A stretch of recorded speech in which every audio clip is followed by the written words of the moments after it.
আসসালামু আলাইকুম। আজ ৬ জুলাই বৃহস্পতিবার। আর আমার অবস্থান হচ্ছে ঢাকা থেকে আপনি বলতে পারেন ৩০০ মিটার ঢাকার বাইরে। কারণ ওই দেখেন ওই পাশটা হচ্ছে ঢাকা, দালানগুলো দেখে বোঝা যাচ্ছে। আর এই পাশটা হচ্ছে মানিকগঞ্জ, যেটা আমার। আচ্ছা যাই হোক, এখন আমরা ভিডিও করছি পিক্সেল 6 এর ব্যাক ক্যামেরা দিয়ে 4K তে 60 fps এ। কারণ 4K তে 60 fps টা হচ্ছে বেস্ট অপশন। আমি মনে করি ব্লগিং ভিডিও করার জন্য 4K তে অবশ্যই 60 fps টা হওয়া জরুরি। তাহলে ভিডিও বেশ স্মুথ, ব্যালেন্স, কালারফুল, ডিটেলস সব কিছু অ্যাভারেজে পাওয়া যায়। সো এই ফোনটাতে যেহেতু 4K তে 60 fps এর ভিডিও হচ্ছে, তো ভিডিও কোয়ালিটি কেমন মোটামুটি দেখে কিন্তু বুঝতে পারতেছেন। আমার কাছে মোটামুটি এই ফোনটার ভিডিও কোয়ালিটি যথেষ্টই ভালোই মনে হচ্ছে। পাশাপাশি আমরা দেখছি এই ফোনটা অবজেক্টিভ ফোকাস করে পেছনে মোটামুটি ব্লার মোটামুটি ভালোই ছিল। আপনারা কি মনে হচ্ছে? পেছনে কিন্তু টুকিটাকি ব্লারই আছে। হ্যাঁ, তো ব্লার থাকলে অবজেক্টকে ফোকাস করে যেহেতু ব্লার হচ্ছে, এক্ষেত্রে না ভিডিওগুলো দেখার প্রতি অনেক প্রাধান্য পায়। যারা ব্লগিং করবে তাদের ক্ষেত্রে এই বিষয়গুলো প্রাধান্য পাবে। দেখুন পাশাপাশি গুড়ি গুড়ি বৃষ্টি হচ্ছে, রাস্তা ভেজা ভেজা দেখছেন। এই জন্য না এই ফোনটা যেহেতু আইপি ডাস্ট রেসিস্ট্যান্সও আছে, সেক্ষেত্রে ভিজে ভিজে বৃষ্টি করতে ভিজে ভিজে যদি ভিডিও করি তাও কোনো সমস্যা হবে না। তবে এটা বুঝতে হবে ফোনটা কি খোলা হয়েছিল কি হয় নাই, ওই বিষয়ে নোটিশ করতে হবে। হ্যাঁ আচ্ছা, এত গভীরে না যায়, আমার ডিটেলসে হয়তো আমাদের রিভিউতে এই ফোনটা নিয়ে সম্পূর্ণ অনেক আলাপ আলোচনা করবো। এখন রাস্তার পার থেকে আমরা যেহেতু ভিডিও করতেছি, ভিডিও কোয়ালিটি কেমন হচ্ছে, আমাদের মেন ভোকাল কতটা আপনারা শুনতে পারতেছেন, অবশ্যই সেটা কিন্তু ভিডিও দেখে বা শুনে মোটামুটি ধারণা পেয়ে যাচ্ছেন। আমার ক্ষেত্রে হ্যাঁ এই ফোনটার ভিডিও কোয়ালিটি কিন্তু মোটামুটি যথেষ্ট ভালোই মনে হয়েছে। আচ্ছা, অনেক বক করলাম। হ্যাঁ, আমরা মানলাম যে এই ফোনটার ভিডিও কোয়ালিটি মেন ক্যামেরা দিয়ে 4K তে 60 বেশ ভালো। এখন আল্ট্রা ওয়াইড ক্যামেরার ক্ষেত্রে এই ফোনটার ভিডিও কোয়ালিটি কেমন হয় চলুন সেটা এবার দেখে নিচ্ছি। Let's go. অলরাইট, এই মুহূর্তে আমরা ভিডিও করছি পিক্সেল 6 এর আল্ট্রা ওয়াইড ক্যামেরা দিয়ে। আমরা ভিডিও করছি 4K তে 30 fps, কারণ আল্ট্রা ওয়াইড ক্যামেরার ক্ষেত্রে 4K তে 30 fps টা হচ্ছে বেস্ট অপশন।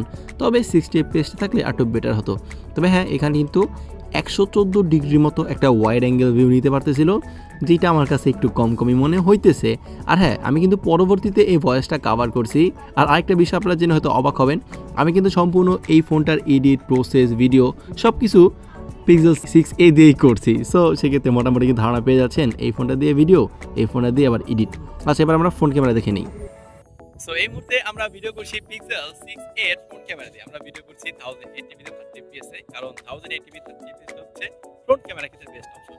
তো ভিডিও কোয়ালিটি কেমন হচ্ছে মোটামুটি দেখে কিন্তু বুঝতে পারতেছেন। আমার কাছে ফোন ক্যামেরার কোয়ালিটি একদম ব্লগিং করার জন্য আমি পারফেক্ট বলবো না, তবে এভারেজ টুকিটাকি কাজ চালিয়ে নেওয়া হবে। That's it. ওয়েল, তো এতক্ষণ তো আমরা ভিডিও করলাম, এই ফোনটার ক্যামেরার উপর বিভিন্ন এক্সপেরিমেন্ট নিলাম। আমরা মেইন ক্যামেরা দিয়ে ভিডিও করেছি, আল্ট্রা ওয়াইড ক্যামেরা ভিডিও করেছি এবং ফ্রন্ট ক্যামেরা দিয়ে ভিডিও করছি। এখন আমাদের যে এক্সপেরিমেন্টটা হয়েছে বা আমাদের যে ইউজার এক্সপিরিয়েন্সটা হয়েছে, এই থেকে কি আমি এই ফোনটাকে অর্থাৎ পিক্সেল 6a এই ফোনটাকে কি আমি ব্লগিং করার জন্য প্রাধান্য দিব, বা আমি বলবো কি এই ফোনটা ব্লগিং একটা ফোন কিনা? হ্যাঁ, আমি নিঃসন্দেহে বলতে পারি এই ফোনটা ব্লগিং করার মতো একটা ফোন।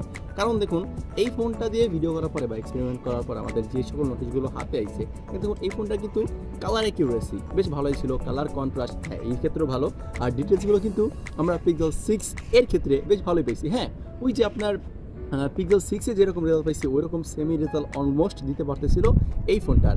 আর পাশাপাশি দেখছি এখানে আমরা যেহেতু জাইরো ইআরএস ওএস আছে, অপটিক্যাল ইমেজ স্টেবিলাইজেশন আছে, সেক্ষেত্রে কিন্তু আমরা ভিডিও অনেকটাই ব্যালেন্স এবং স্মুথ পেয়েছি। সেক্ষেত্রে হ্যাঁ, এই ফোনটার ভিডিও কলে ওই দিক থেকেও প্রাধান্য পাচ্ছে। তবে হ্যাঁ, আমাদের ভোকালটা বা আমাদের যে ভয়েসটা ওই রকম অ্যাকুরেট না নিতে পারলেও তবে যথেষ্ট নিতেছিল, অতটুকু কিন্তু আমরা মোটামুটি স্যাটিসফাই আছি, ওই থেকে তেমন কোনো কিন্তু কমপ্লেন নাই। আর যেহেতু রয়েছে 4K তে 60 fps এর ভিডিও রেকর্ড করা অপশন, আমার মনে হয় এই সকল প্যাকেজ মিলে এই ফোনটার ভিডিও কোয়ালিটি একদম দুর্দান্ত লেভেলের মনে হয়েছে। ওভারঅল আমি বলবো হ্যাঁ, এই ফোনটার ভিডিও কোয়ালিটি নিয়ে আমি রীতিমতো স্যাটিসফাই আছি। তবে হ্যাঁ, একটু কমপ্লেন ছিল একটা জায়গাতে, সেটা হচ্ছে এই ফোনটার আল্ট্রা ওয়াইড ক্যামেরা আমরা দেখছি 4K তে রয়েছে 30 fps এ ভিডিও রেকর্ড করার অপশন। ওই জায়গাতে 4K তে 60 fps টা থাকলে আমার দিক থেকে আরেকটু বেটার হইতো আর কি, পার্সোনালি আমার অভিমত।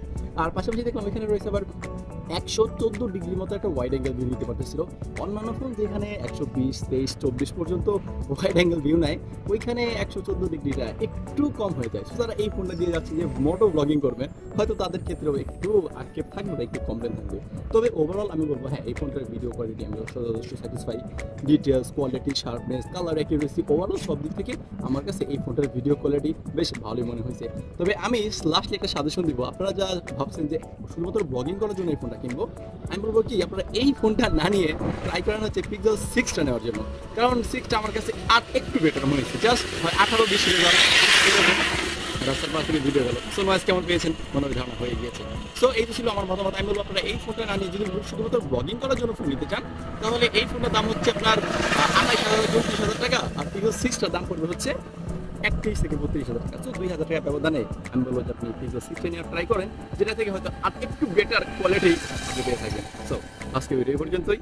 যদি ভিডিওটা ভালো লাগে অবশ্যই একটা লাইক করে দিবেন, আর এরকম ইন্টারেস্টিং ভিডিও দেখতে চাইলে আমাদের চ্যানেলটা অবশ্যই সাবস্ক্রাইব